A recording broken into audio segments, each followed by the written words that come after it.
Star Wars Outlaws continues to fail for Ubisoft with this newest Steam release. Only 834 peak concurrent players. This is Dragon Age levels of disaster for a game that's even more expensive than Dragon Age. We've seen this game just absolutely fail on every level ever since the original release on the consoles, where it barely cracked into the top 25 of the sales. This was supposed to be their big thing. And I really think it's more than just Star Wars Outlaws being a bad game, which it is. I do think the brand of Star Wars is dead altogether. They've trashed it for multiple years, and that has been a big problem. Of course, when you're doing something like this that develops and takes multiple years to do, you take a gamble on the brand, and I think Disney's screwed it up worse than Ubisoft, which is hard to do because Ubisoft really screwed this up. We'll get into the news about this in just a moment. Smash that like and subscribe button. Join us here, my friends. This is the Fandom Pulse substack, where I am the co-owner along with John Trent here. John Trent was the editor-in-chief of Bounding Into Comics and That Park Place. He used to get a lot of the video game news there. YouTubers read his articles all the time. He's the guy who breaks all the news that gets read on the channels.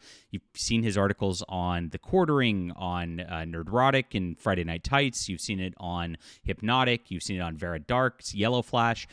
We are writing the articles that everybody uses here, and I'm basically funding the outfit right now from my YouTube channel revenue, but we want to make this stand on its own. Now, we've both had troubles in the past trying to be regular news outlets, and what we did was found that Google censored us because we told the truth, and so we were not getting up on the ad revenue that we should have because a lot of our stuff got demonetized.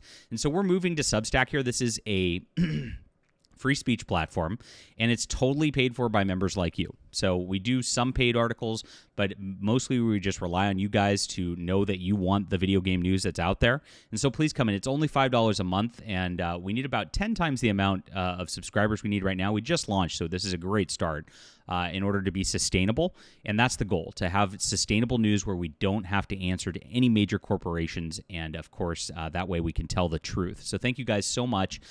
Grab this in the description below.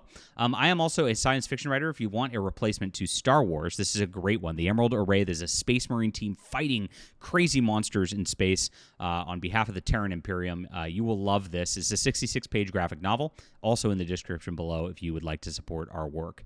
Thank you guys so much. So Ubisoft Star Wars Outlaws completely failed and has less than 1,000 current players in the game on its debut on Steam.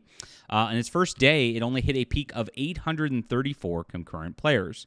Making matters worse, Ubisoft, to get to this point, discounted the game 25% for all editions. So instead of spending $69.99 for the base edition, it only cost $52.49. Similarly, the Gold Edition was also decreased, and the Ultimate Edition also decreased. So they were cutting off a lot of their profit off of the sales just to try to get players in on this. It didn't work very well. To show how terrible the game performed its first day, you can look at Conquered. Conquered had 697 players on this first day, so it is in line with Conquered with the amount of people that are interested in this game on Steam.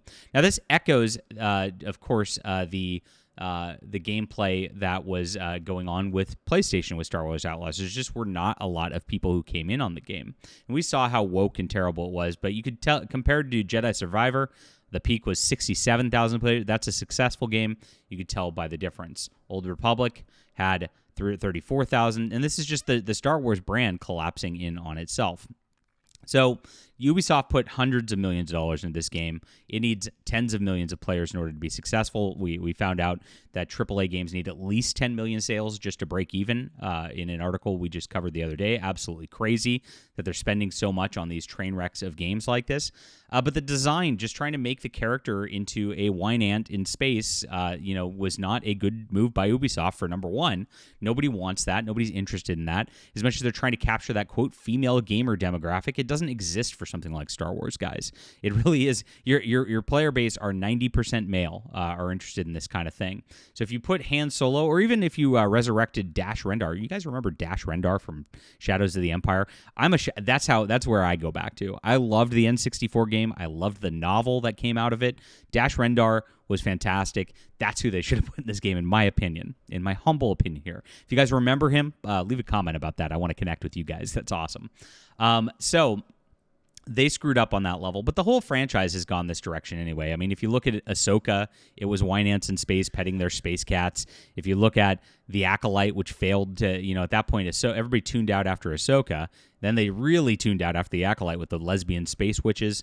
They really just have destroyed the Star Wars brand by just, not doing honor to the lore of the property. Would have been very, very easy to do. I mean, I'm going to rant about this for a little bit. I'm a novel reader, as you guys could tell. I mentioned Shadows of the Empire. Prince Shizor was something I really wanted explored more. Unfortunately, of course, he died in that book. But with the way that they treated the people who read the novels, that read the comics, which had this whole beautiful expanded lore. It really did. If you never saw them, start with Heir to the Empire by Timothy Zahn. That's the spot to go. And they just completely ignored it, destroyed it, and then made their little, J.J. Abrams knockoff original Star Wars, but with a chick and a black guy instead. At that point, they were treating the fans like pay pigs, and that's exactly what that's exactly what Ubisoft did. Even with their Ultimate Edition, which they promised their pre-order access on this for everybody, the pre-release, you got the game a few days in advance. You were playing it, and immediately they gave you a patch that if you wanted to progress in the story, you had to erase your game and start over again. So if you got 20, 30 hours into the game, you just were like, you're shit out of luck. Ubisoft's like, no problem. They gave you a little in-game trinket that doesn't actually do anything as a thank you very much. But those people who came in early on the game got screwed. A lot of people left the game at that point because they were just so frustrated. And I think Ubisoft's going to lose a lot of customers long-term with this kind of thing as well.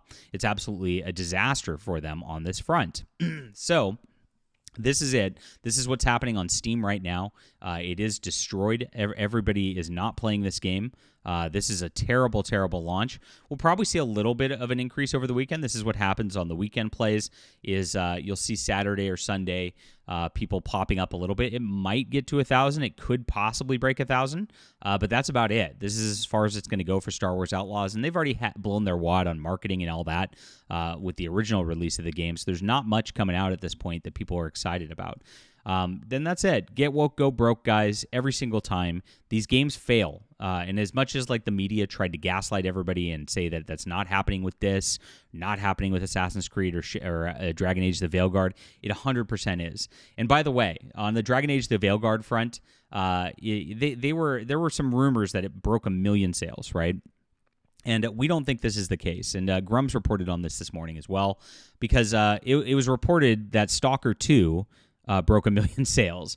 All these companies, whenever it hits 1 million sales, these companies do this kind of thing where they brag about it because that sounds really big, and they want to, of course, let other people know that other people are playing it. It's called social proof, right? And social proof is big marketing because if you think other people love it, you are more likely to be like, okay, this is something that has validity to it. It's just human psychology. And so they always do that. Whenever there's 1 million sales, all these companies always go out with it. Stalker 2 has gone out and announced it, of course, which means to me that Dragon Age did not break 1 million sales, which is crazy.